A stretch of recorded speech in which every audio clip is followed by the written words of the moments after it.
Hey everyone, Mike Sherbakov here, founder of the Greatness Foundation, friends of FitLifeTV, and I'm excited to share a very important lesson with you today. I'm going to start with a quote from Gandhi, and he says that 1,000 candles can be lit from the flame of a single candle, and the life of that candle won't be shortened.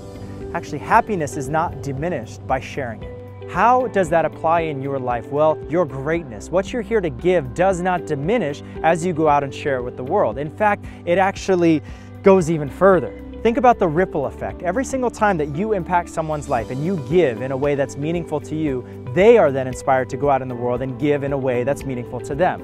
And then they inspire someone else, and inspire someone else, inspire someone else.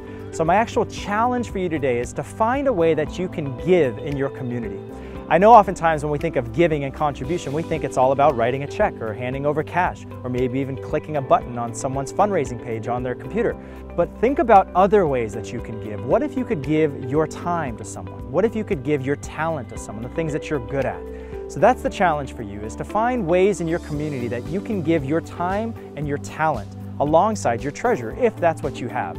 If you want to take the challenge even a step deeper, I'm going to encourage you to invite someone. So share it on your social media, put it on your Instagram, your Facebook, and tell people that you're going out in the community because this is what you're passionate about and you want to make a difference, and see if anyone wants to come along. Maybe you'll have one, two, a couple friends come with you. And what you'll notice is all of a sudden you'll have a community of people that want to give back just like you. We've all heard the Jim Rohn quote of, you are the average of the 5 people you spend the most time with. So also start inspiring yourself, inspiring your friends, and surround yourself with people who average you up, who continue to bring you up because they're passionate about giving back just like you are. So that's the challenge today, is find ways to give your time, your talent, and your treasure if that's what you have. I'm Mike Sherbakov, founder of the Greatness Foundation, friends of FitLife. I'll see you next time.